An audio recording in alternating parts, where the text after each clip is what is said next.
Hi, Ann Pearson here. And before I begin today's episode, I'm excited to tell you about the Paralegal Bootcamp's new 3-step roadmap to manage cases like a rock star paralegal.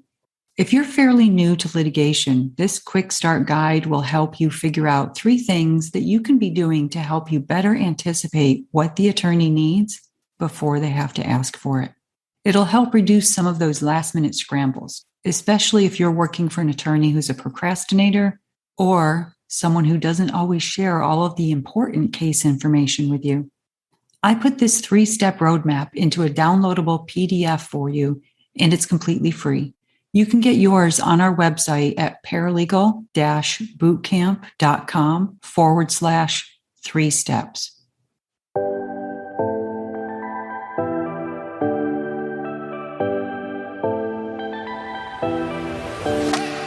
Hi there, you're listening to the Paralegals on Fire podcast show, where you'll be getting tips and actionable strategies that you can use right now to fast track your paralegal career. I'm your host, Ann Pearson, former paralegal and paralegal manager who left big law in the concrete jungle to start my own company, the Paralegal Bootcamp, where we give online courses that help paralegals make more money, increase their job security, and cut out the learning curve. All right, let's jump right into today's episode.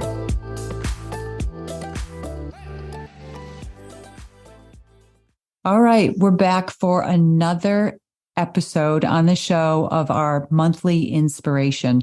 So I have a paralegal today with me, Brian Carchedi. He's been a paralegal in the legal industry, I should say, about 20 years. He started out as a receptionist, moved on to be an admin assistant, and then a paralegal. And he now works as a commercial and corporate real estate paralegal at an AmLaw 100 firm, Vinson and Elkins in New York City. And it was such a pleasure when we had our initial conversation that I thought, oh boy, I got to get Brian on the show. So Brian is here today to talk to us about what it's like being a paralegal who actually enjoys their work. And hopefully it'll give you some inspiration, especially if you're a paralegal who's maybe struggling and thinking, I don't know if this is right for me. I don't know if this paralegal thing is going to be it, and maybe give you some tips and actionable strategies like we always do in the show. Well, welcome to the show, Brian. Thank you for having me, and a pleasure to be here. Well, so when we initially talked about you coming on the show, one of the things that I recalled writing in my notes that you said to me was that you have never gotten out of bed not wanting to go to work. So what is it about what you do, either where you work or what you're doing as a paralegal, why you enjoy going into work? I love real estate. I love problem solving, and I love being able to do research. And I feel that being a corporate paralegal and a real estate paralegal allow me to do that because it allows a lot of thinking, a lot of strategizing, and a lot of research in terms of what you have to find to make the client happy. So have you always been in a paralegal job that you enjoyed? Like the whole 20 years, you've never had a paralegal position where you, or even just a position in any type of role in a law firm or anywhere where you just thought, I don't enjoy going into work, or this isn't a good fit for me? Well, that's kind of a double-edged question there, because I've found that through my past experiences that a majority of the jobs that I've had, I've enjoyed. And in the majority of the firms I've worked at, I've enjoyed. I still maintain relationships with almost every person that I've come across in the last 20 some odd years of my work.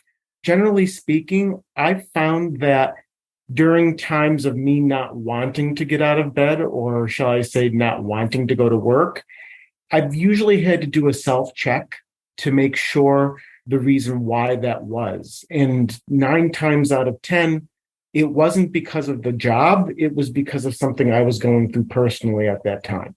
Ah, okay. So tell me a little bit about the self-check. Like, what would that involve if there's someone out there now who's maybe feeling that way? How would they go about doing a self-check to see if it's themselves? Well, I mean, I think that depends on the type of person that you are and what recenters you. For me, that's a lot of baking and a lot of time alone to just think. I find that throwing a piece of dough around on a counter really does wonders when you're thinking.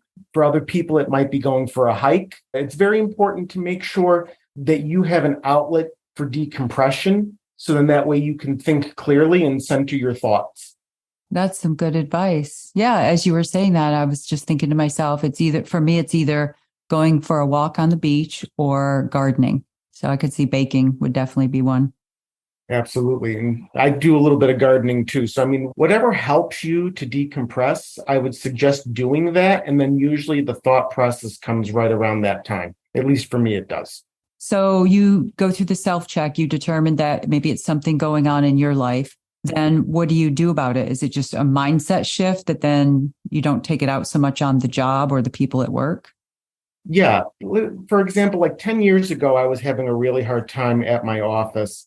And I was struggling a lot just to come in and like function. And it turns out that it was the end result of a marriage failing on my end.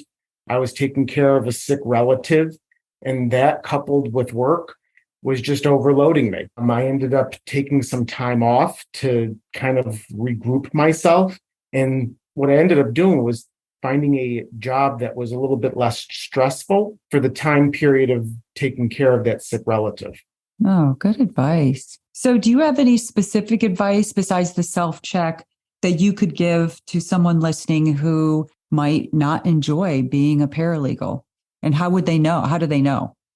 You would have to find out what makes you tick. If you're in real estate and you enjoy litigation more, then maybe you should become a litigation paralegal. Or in that respect, if you're in litigation and you like working in trusts and estates more, maybe you should look at trying to retrain yourself in trust and estates. Also, paralegals at law firms, it's not always for them. I mean, there's this built up notion among our community that working in a big law firm means success. And success is different for many different people.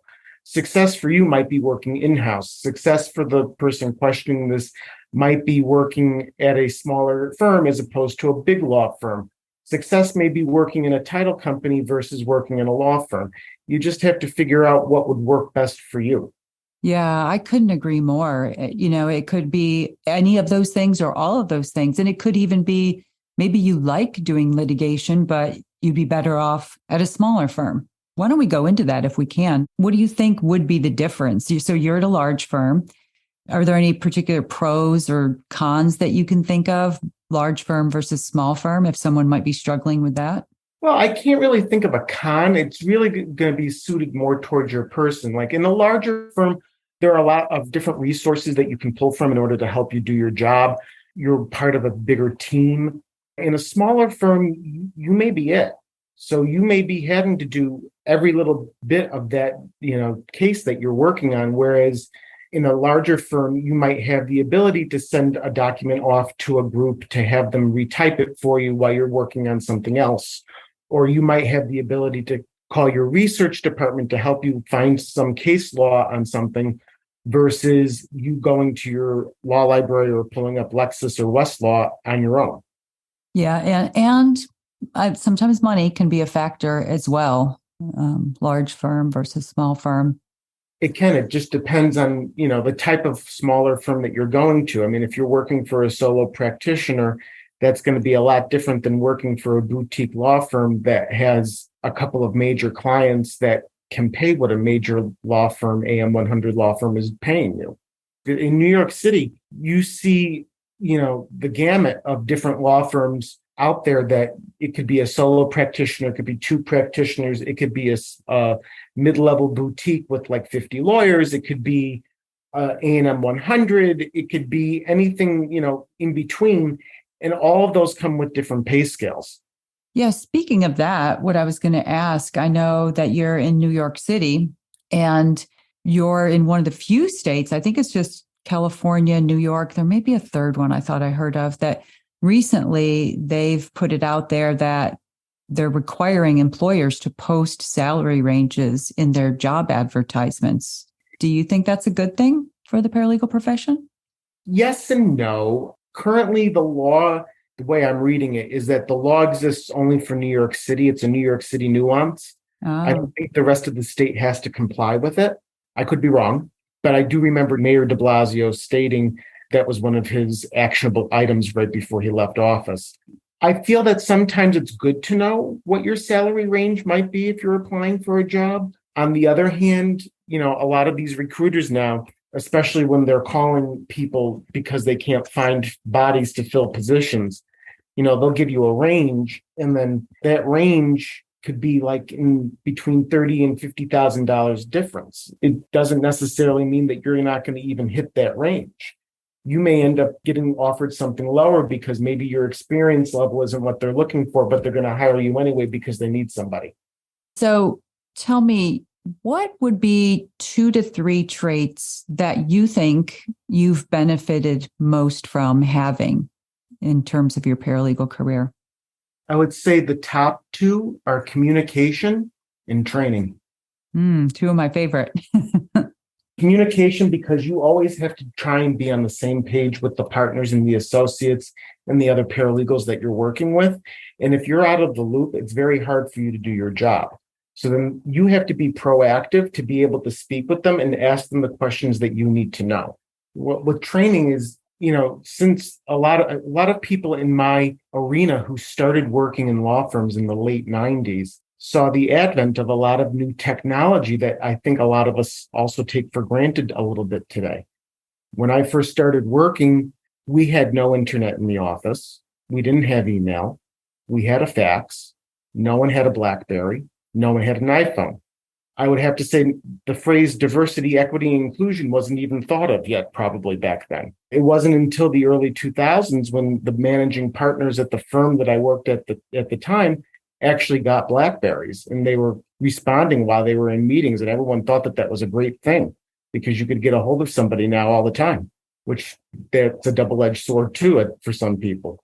I wouldn't have lasted as long as I have if I didn't constantly train and retrain myself on certain items. If I had stopped training myself when I was a receptionist, or if I had stopped training myself when I was a legal assistant, there would be no way I'd be able to use the technology that I utilize today. It's still the information as well. The information changes, laws change, different forms change. You have to keep up on your knowledge base for those changes to benefit your client's best interests. Yeah, I couldn't agree more. Obviously, owning a training company, but I tell people, I don't care if you buy my courses or someone else's courses, or go down to the Google rabbit hole or YouTube, but get the training. Don't just stop. And every paralegal that I've talked to who has been in the industry for 10, 20 years or so have said the same thing. It is keeping up with the changes in technology and keeping their skills sharp that's got them to where they are. 100% agree. So let me back up, but before we close out, and I want to ask maybe maybe an actionable strategy or tip that you want to share with some of the newer paralegals who might be listening. But I want to back up first, because the part where you started as a receptionist, so how did you go from receptionist to admin to paralegal? What were you doing at that time? Part of it is that things fell into place at the right time. And the other part of it is knowing the right people. My mother worked at a law school in upstate New York. She knew a lot of attorneys. One needed help when I was finishing up high school, and I started there. And then from there, the receptionist left. Then I got to be the receptionist. Then flash forward a couple more years, working through school and everything like that, I landed a job as a secretary because I could type fast. Then after that, everyone kind of realized my abilities in that firm, and they said, hey, this paralegal's retiring. Why don't you try it out and see how it goes? So it just ended up being like the right place, right time scenario. But they also took that chance because I was actively training myself to do the job. Yeah, I was just going to say that, as much as they recognized it or they took a chance, they don't just take a chance out of the blue. They saw something in you that made them want to take that chance. Yes. All right. So in order to give somebody some advice who maybe is just starting out, one of the questions that I like to ask is, if you were starting your paralegal career over today, knowing what you know now, what might you do differently? I might have been a little bit more discerning earlier on in my career about the type of firms that I worked for, and maybe have done more homework on their firm culture, the people that worked for them, other than just listening to a recruiter and going in and interviewing and getting the job. I probably would have done a little bit more homework in that respect. Other than that, I would say if I was going to do things completely differently, I would have gone to law school. So tell me the firm culture. Then I take it you're at a place that has good firm culture and you did some research before going there? Absolutely. When I was looking for my current job, I was very active in researching the people who worked there, the firm culture, what they stood for, types of clients they represented. And I can actually say that I am truly blessed and grateful to work with such a dynamic group of individuals who know what they're doing and are a pleasure to work with day in, day out. That's nice to hear. So did you do research like on places like Glassdoor? Were there people that you knew? I did some research on Glassdoor. I tried to do it without the subscription, so I only got so far with that. I did, find some Google reviews. I ended up looking at Martindale Hubbell of all places to see, the rankings of the attorneys. I talked with a few recruiters. After a certain while of being in the field, especially in one city, you do end up knowing certain people who will probably know the people that you're going to interview with. I mean, even in New York City, the legal community is very small. So people know everybody. I talked to other people. I got glowing reviews all throughout. I work with a very seasoned partner group, both in the New York and Dallas office, who've been doing this long enough to where they know to cut through everything and get right to the point, which I appreciate. And it's also the personalities that you go into the office. Everyone is friendly. The diversity, equity, and inclusion actually was a determining factor for me taking the job where I currently am. When I first started in the legal field, saying that you had a husband would have been a no-no. Oh, yeah. You didn't talk about your personal life at the office at all, especially me. I did not, just for fear out of being ostracized and let go. Now I'm in an office where I talk about my husband open and freely, and I have pictures of him out on my desk and on my bookshelf.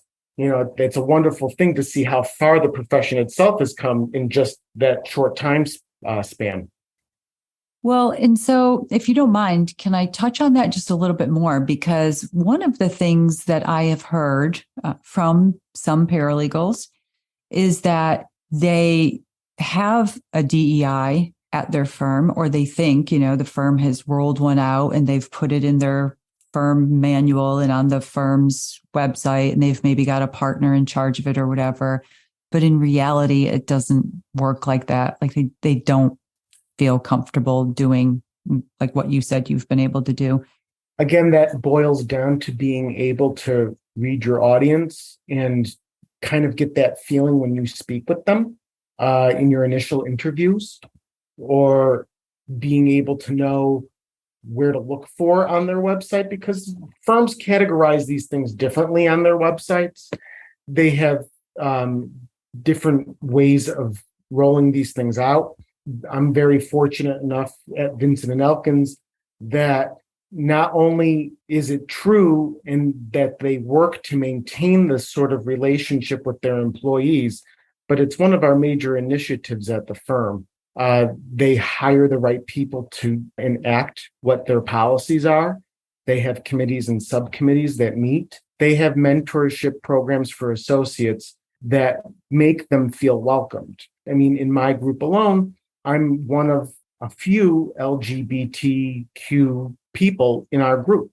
And, none of us look at each other and say, oh, that one's gay and that one's straight, or this one's this one and that one's that one. It doesn't matter. The firm creates the atmosphere as such that you're happy doing your job and being who you are at the same time. And you don't really have to think about one or the other. That's refreshing. So it's just a team of people getting the work of the firm done to please the clients. Absolutely. All right. So do you have maybe an actionable strategy, something that you could pass along to a new paralegal, maybe whether it's specific in real estate and corporate or just a new paralegal generally who's starting out? Yeah. If you're not enjoying what you're doing at the moment, go for that self check, however you decide to do that, whether it be retail therapy, cooking, gardening, walking on the beach. Decompress and recenter your thoughts. Your mind is actually very powerful, although it sounds cliche. And once you get your thoughts under control, then the rest of everything else will fall into place. I like that. I like it. Thank you.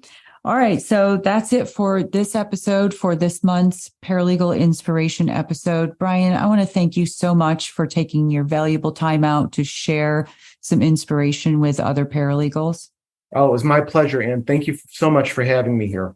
All right, everybody. That's it for this episode. I'll see you next week. Same time, same place. Bye for now. All right, that's it for today's episode. Thank you so much for listening. If you enjoyed today's show, hit the subscribe button in whatever platform you're listening. And please take a quick minute and leave a review of the podcast and share this episode with just one colleague or friend who you think would benefit from what we discussed today. Share the knowledge and the entire paralegal profession elevates. See you next week. Bye for now.